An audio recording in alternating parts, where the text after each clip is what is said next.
Hello, good morning students. Now we have to start a new chapter. The chapter is known as that why do we fall ill? हम बीमार क्यों पड़ते हैं? Okay, chapter से समझ में आ रहा है why do we fall ill. तो अगर जनरल सी बात की जाए तो आपने अभी सबसे रिसेंट टाइम भी चल रहा है कोरोना का. तो कोरोना जो है वो एक डिसीज़ है. It is that originated in China. कि चाइना में ओरिजिनेटेड हुई है. हम इस पर क्लेरिफाई अभी नहीं कर पाएंगे कि इट इज़ दैट ओरिजिनेशन और किसी की वजह से ट्रांसफ़र हुई है वट एवर बी डेट. तो हम यहाँ पर जनरल सी बात कर सकते हैं कि ऐसी बहुत सी बीमारियाँ होती है. तो ऐसी एक वायरल डिसीज़ है और उसको ठीक करने में भी अगर ये बैक्टीरियल डिसीज़ होती, मान लीजिए ये डिसीज़ किससे हो रही होती, हमको बैक्टीरिया से हो रही होती, तो अभी तक तो हम उसको सही कर देते हैं क्योंकि बैक्टीरियल डिसीज़ आसानी से क्योर की जा सकती है. ओके, पर ये किसकी वजह से हुई है भैया? ये वायरस की वजह से हुई है. तो वायरल डिसीज़ जो होती है वो नॉन क्यूरेबल होती है क्योंकि वायरस जो होता है वो ह्यूमन डीएनए के साथ बहुत जल्दी मिंगल हो जाता है और हमारे डीएनए को क्या कर देता है, उसके डीएनए के साथ चेंज कर देता है, जिसकी वजह से डिसीज़ क्योर करने में बहुत ज़्यादा समय लगता है और वायरल डिसीज़ सही भी नहीं हो पाती है. ओके, तो यहाँ पर हम बात करेंगे. सबसे बड़ी बात है कि डिसीज़ जो होती है वो क्या होती है. ओके, ऊपर एक्सरसाइज दे रखी है, आप उस एक्सरसाइज को देख लीजिएगा क्योंकि अभी आप हायर क्लासेस में आ चुके हैं तो आपको थोड़ा सा मैच्योर रहना पड़ेगा. तो एक्सरसाइज के अकॉर्डिंग हेल्थ और डिसीज़ चैप्टर से पढ़ना है. तो सबसे बड़ी होती है वो होती है WHO, वर्ल्ड हेल्थ ऑर्गेनाइजेशन. अभी कोरोना को भी सबसे ज़्यादा जो ऑब्जर्व किया जा रहा है वो किसके द्वारा किया जा रहा है? WHO के अकॉर्डिंग, वर्ल्ड हेल्थ ऑर्गेनाइजेशन के अकॉर्डिंग कहा गया है हेल्थ क्या होती है. A person should be physical, mental and social wellbeing. एक पर्सन जो है वह फिजिकली, किसी भी फिजिकल भी, मेंटल भी और सोशल भी, तीनों तरह से क्या हो, वेलबींग हो. Physical, mental, okay, physical, mental and social wellbeing, that is known as the health. Okay, तो यहाँ पर हम पूरे चैप्टर के अंदर हेल्थ से रिलेटेड इश्यूज़ को पढ़ेंगे. हेल्थ क्या होती है, डिसीज़ क्या होती है. Okay, community very complex issue. पूरी कम्युनिटी के अंदर आज हम बात कर रहे हैं जो इंटरकनेक्टिंग जो है हमारी पूरी कम्युनिटी में. क्योंकि अगर आप कोरोना की बात करते हैं तो कोरोना कैसे फैल रहा है? कोरोना एक जो है वो इंटरकनेक्टेड इशू है. किससे? एक पर्सन में अगर फैल रहा है तो दूसरे पर्सन में वो आसानी से ट्रांसफर हो जाता है. So when asked the cause disease, अगर हम बात करें डिसीज़ क्यों फैलती हैं. डिसीज़ के फैलने के बहुत से तरीके होते हैं. It is transfer through the air, वो हवा के थ्रू ट्रांसफ़र हो सकती है, वो वाटर के थ्रू ट्रांसफ़र हो सकती है. ओके, वो जो होती है वो फिजिकल कांटेक्ट से ट्रांसफ़र हो जाती है. तो ऐसी बहुत सी डिसीज़ होती हैं जो आसानी से एक पर्सन से दूसरे पर्सन के अंदर ट्रांसफर्ड हो सकती है. तो हम इस पूरे चैप्टर में ये सारी चीज़ें और खुद डिसीज़ को भी स्टडी करेंगे, कॉजेज़ ऑफ डिसीज़ को भी करेंगे, हाउ टू प्रिवेंट डिसीज़ को कैसे प्रिवेंट करना है. ओके, तो हम लोग बात करते हैं we have seen that a cell. अगर हमारी बॉडी की सबसे छोटी इकाई की बात की जाए तो वो क्या होती है? सेल होती है. और सेल जो मेडअप होती है वो बहुत सी चीज़ों से. सेल बनती काहे से? तो सेल के बनने के लिए हमारे पास क्या चाहिए? Protein, carbohydrate and lipid. क्योंकि आपने प्लाज्मा मेम्ब्रेन का स्ट्रक्चर पढ़ा होगा तो प्लाज्मा मेम्ब्रेन पढ़ा था. It is made up of the lipid and protein. Okay, तो इसी तरह से बॉडी जो है वो तीन चीज़ों से मिलकर बनी होती है basically, lipid, protein and carbohydrate. So cell का डायनामिक स्पेस जो होती है वो सारी वो कौन कॉन्स्टिट्यूएंट करती है? It is constituent by the protein, lipid and carbohydrate. तो complex reaction is repair does by inside the cell. हमारी बॉडी में अगर कुछ भी बिगड़ता है तो उसको रिपेयर करने का काम कौन करेगा? प्रोटीन. तो सेल जब आपस में जुड़ती है तो टिश्यू बनाती है. टिश्यू जब आपस में मिलते हैं तो क्या बनता है? टिश्यू जब आपस में जुड़ेंगे तो क्या बनेगा? ऑर्गन. तो देखिए, अगर इसी तरह से बात की जाए कि सारी activity going on, the heart is beating. Heart जो है बीट करता है, लंग जो है ब्रीथिंग करते हैं. ओके, किडनी क्या है करती है? वो यूरिन को फिल्टर करती है. ब्रेन जो है वो थिंकिंग करता है. तो सारी चीज़ें अगर इनके अंदर भी कोई कॉम्प्लेक्सिटी क्रिएट होती है, अगर इसमें कोई चीज़ ख़राब होती है तो हमारी बॉडी के लिए बहुत ही प्रॉब्लम. जैसे कि मान लीजिए किडनी फेलियर हो गया, तो किडनी फेलियर होने की वजह से क्या होता है कि जो भी पर्सन है उसमें यूरिन फॉर्मेशन में प्रॉब्लम्स होती है. उसमें जो होता है वो यूरिन जो है वो ब्लड फिल्टर नहीं हो पाता, यूरिन का डिस्चार्ज नहीं हो पाता है. हार्ट फेलियर हो जाता है तो पर्सन जो है उसकी डेथ हो जाती है. तो बहुत से कॉम्प्लेक्सिटी यहाँ पर क्रिएट होती है. सो हर चीज़ जो है एक दूसरे से कनेक्टिंग होती है. इसमें बता रखा है the kidney is not filtering the urine. Kidney जो है वो यूरिन को फिल्टर नहीं करेगी तो क्या प्रॉब्लम्स होगी, है ना. तो ये सारी चीज़ें हम लोग देख पाएंगे. उसके बाद हम बात करें कि द हियर द हेल्थ, अगर हम सिंपल से बात करें कि किडनी फिल्टर नहीं कर पाएगी तो बॉडी के अंदर बहुत सारे पॉइजनस सब्सटेंस जो होते हैं वो सारे पॉइजनस सब्सटेंस डिपॉजिट होने लग जाएंगे। तो brain is not able to thinking, अगर ब्रेन अच्छे से थिंकिंग नहीं करेगा तो क्या होगा, तो हम लोग जो हैं बोलते हैं ना पागल हो गया है, तो इस तरह से कुछ मेंटल रिटार्डेशन जैसी प्रॉब्लम्स क्रिएट होने लग जाएगी। तो सारी चीज़ें जो हैं एक दूसरे से इंटरकनेक्टेड होती है। एनर्जी का हमारी बॉडी में कंटिन्यूस फ्लो होता रहता है, और वो एनर्जी किससे मिलती है, वो एनर्जी मिलती है फूड से। तो food is necessary for all the cell, खाना जो है वो सबके लिए ज़रूरी है, क्योंकि जब तक कि एनर्जी नहीं मिलेगी तब तक जो है वह हमारे लिए एनर्जी का प्रोडक्शन नहीं कर पाएगा। फूड जो है वो एनर्जी प्रोवाइड करवाता है, और अगर लेक ऑफ एनर्जी है तो सेल और टिश्यू काम नहीं करेंगे। तो इससे हम लोग पूरा स्टडी कर पाएंगे। तो इसीलिए हम बोलते हैं कि food is must necessary. Next topic है health and its failure. Health तो मैं आपको बता ही चुका हूँ क्या होती है।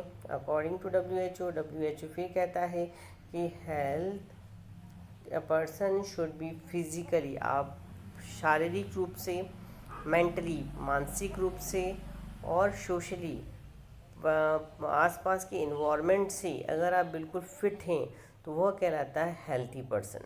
ओके, तो हेल्थ भी आएगी।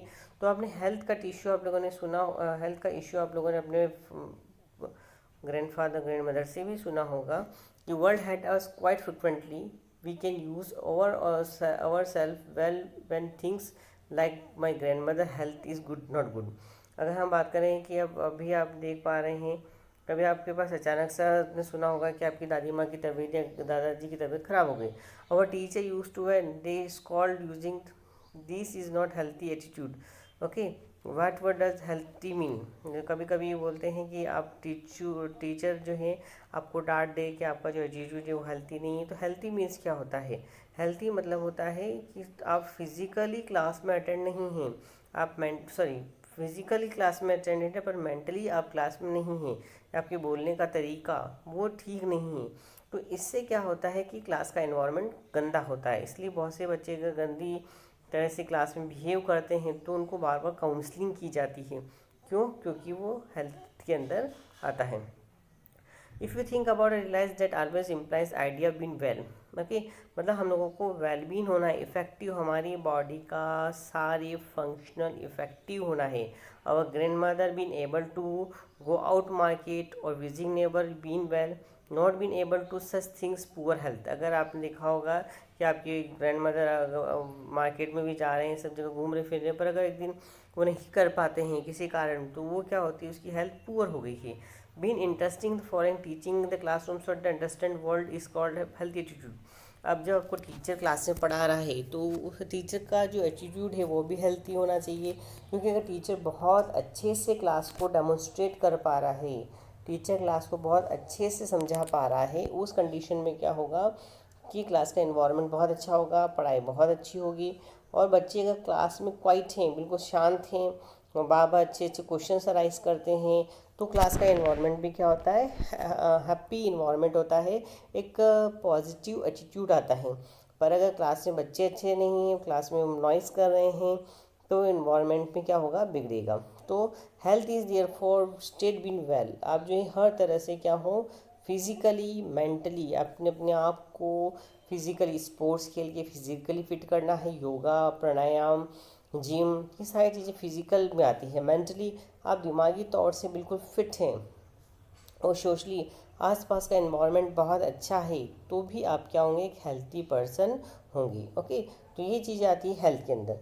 अगर हम और बातें करते हैं हमारे पास, the person is community issue both the for health. अब तो आप ये हो गया, पर एक पर्सन जो है उसका आसपास के एनवायरनमेंट से क्या कनेक्शन है। ओके, तो if that health means the state of physical, मैं आपको बता चुका हूँ हेल्थ क्या है, physical mental and social wellbeing. Person physically fit है, मेंटली फिट है, सोशली वेलबींग है, तो वो क्या कहलाएगा, that is known as healthy. So it can not be sometime that, है ना, कभी कभी ऐसा नहीं होता है। क्यों नहीं होता है? क्योंकि हम लोग जो होते हैं वह आसपास के इन्वायरमेंट को कभी कभी ख़राब कर देते हैं। जैसे कि मान लीजिए कि हम लोग जो हैं अपने आसपास क्या हैं, कुछ गंदगी फैला रहे हैं, अगर गंदगी फैला रहे हैं तो भी क्या होगा कि वो सारी चीज़ें क्या करेगी, इन्वायरमेंट को डैमेज करेगी। अगर इन्वायरमेंट को डैमेज करेगी ओके, तो इनडायरेक्ट वे में वो आपकी बॉडी को भी डैमेज करेगी। कैसे, आपने बाहर कचरा फेंक दिया ओके, कचरा फेंकने पर उसके ऊपर क्या बनाएगी, फ्लाइज बनेगी, मॉस्कीटो बनेंगी। वह मॉस्कीटो जो हैं वह क्या करेंगे कि आपको काटेंगे और आप क्या होंगे, बीमार पड़ेंगे। तो यहाँ पर हम सारी चीज़ें बोल सकते हैं कि अगर हम लोग जो हैं आसपास की सफाई नहीं करेंगे तो क्या होगा कि इन्वायरमेंट से निकलने वाला जो पॉल्यूशन है, जो फ्लाइज हैं, मॉस्किटो हैं, वो भी आपको बीमार करेंगे। आप देख पाते हैं कि दैट फैक्टर इंडिविजुअल हेल्थ, आप सिर्फ इंडिविजुअल अपनी हेल्थ ना देखें, अपनी सिटी की, अपने आसपास की फिजिकल इन्वायरमेंट और सोशल इन्वायरमेंट को भी मेंटेन करें। क्योंकि अगर ऐसा नहीं करते हैं तो क्या होगा कि हमारा आसपास का इन्वायरमेंट के साथ हमारी हेल्थ भी इफ़ेक्टेड होगी। तो हम ये बोल सकते हैं, कंसीडर, एक एग्जांपल लिख सकते हैं, consider what will happen if no agency enter the garbage collecting. अभी आपने नीमच बनासा में आप रहते हैं तो उसके लिए सुबह सुबह नगर पालिका की गाड़ी आती है, बहुत अच्छा सॉन्ग भी बजाती है, आप अपना सारा कचरा उसमें डाल देते हैं ओके। जब आपने उसमें कचरा डाल दिया है तो क्या होता है कि वो जाके डंपिंग कर देते हैं, उसका गार्बेज या उसका मेन्यूर बन जाता होगा। बट अगर हम बात करें कि अगर आप इसको खुले में फेंक दें ओके, तो क्या होगा, वहाँ से स्मेल आना स्टार्ट हो जाएगी। ओपन स्पेस में फेंक देंगे तो गंदी गंदी स्मेल आएगी, उस पर मॉस्कीटो बनेंगे, वो नालियों को, ड्रेनेज को चौक करेंगी और क्या होगा, गंदा पानी बाहर की तरफ निकलेगा। तो इससे जो है वो आपका सोशल इन्वायरमेंट भी क्या होगा, ख़राब होगा। तो therefore public cleanness is important for the individual. Public आपकी इंडिविजुअल हेल्थ को तो ठीक कर ही रहे हैं, पर पब्लिक क्लीननेस भी बहुत ज़रूरी है। आसपास के इन्वायरमेंट के साथ जो है अपने हेल्थ के साथ साथ इन्वायरमेंट को भी क्लीन करना बहुत ज़रूरी है।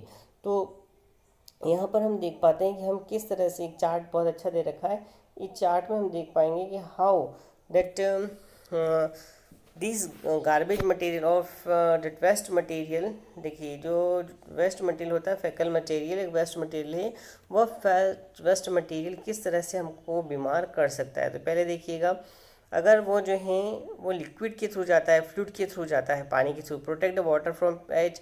हम ये बोल सकते हैं कि treat the store water for safety. अपने घर में एक्वा गार्ड लगा हुआ होता है। पानी, जैसे कि अभी देख लीजिए बरसात का टाइम है तो गंदा पानी जो है वो कुएं में, नालों के थ्रू मिल जाता है। अगर हम उसको फिल्टर करके नहीं पियेंगे तो क्या होगा, इनडायरेक्ट वे में वो हमको बीमार करेगा। तो सबसे बड़ी चीज़ होती है फ़िल्टर करके पानी को साफ़ करके पिए। अभी आपने देखा होगा, आपको सबसे बड़ा गवर्नमेंट बार बार बोल रही है कि आप अपने हाथ को सैनिटाइज़ करें, हाथों को सैनिटाइज़ करें। और अगर डेली में जब आप खाना खाते हैं तो खाना खाते समय, कुछ भी चीज़ करते समय आप हाथों को वॉश करें, सोप से या हैंड वॉश से, किसी से भी आप इसको क्लीन करें। क्यों? क्योंकि आपके जो हैं वो बॉडी के अंदर जर्म्स हैं जो डिसइंफेक्टेंट हैं। आप सोच करने के बाद जो हाथ अगर आप नहीं धोते हैं तो वह आपको क्या करेंगे, बीमार करेंगी ओके। कवर द फूड, आप देखिएगा अगर खुले में शौच किया गया है, अभी बहुत अच्छी गवर्नमेंट पीएम जो है हमारे श्री नरेंद्र मोदी जी, उनके द्वारा एक बहुत अच्छी स्कीम चलाई गई थी, स्वच्छ भारत अभियान स्कीम। इस स्वच्छ भारत अभियान स्कीम के अंदर सभी गांवों में, शहरों में क्या बनाया गया, शौचालय बनाए गए। तो क्या होगा कि लोग खुले में शौच नहीं करेंगे। तो अगर खुले में डिसइंफेक्टेंट है, गंदा शौच पड़ा हुआ है, तो ये फ्लाइज उसमें जाएगी, फ्लाइज बनेगी। और फ्लाइज जो है वो क्या करेगी कि उसके ऊपर बैठने के बाद, खाना के ऊपर बैठ गई, खाने के ऊपर बैठेगी तो क्या होगा, आपको बीमार करेगी ओके। उसके बाद नेक्स्ट वन है that is avoid the open defecation. कभी भी खुले में शौच, अभी मैं बता रहा था कि जो वेजिटेबल है उनको भी धोकर खाएं, क्योंकि खुले में शौच करेंगे तो गंदी चीज़ जो है आपके फूड वेजिटेबल्स के ऊपर मॉस्किटो अगर बैठती है वो ख़राब करेगी। प्रॉपर ड्रेनेज सिस्टम, घर के आसपास जो नालियों का सिस्टम होता है उसको भी हम सही करें, क्योंकि अगर खुले में बिखर रही है, पानी ओपन हो रहा है तो क्या होगा, गंदगी फैलेगी। और गंदगी अगर फैली तो क्या होगा कि बीमारियां बनेगी। तो this are method how to prevent the transmission of disease, maintaining sanitation hygiene. ये डिफरेंट मेथड होते हैं जिसके थ्रू हम लोग घर के आसपास क्या कर सकते हैं, सैनिटेशन कर सकते हैं, डिसीज़ को प्रिवेंट कर सकते हैं। तो ये सारी चीज़ आप लोगों को स्टडी करनी है। I hope you understand. Okay, please like and subscribe my channel. Thank you.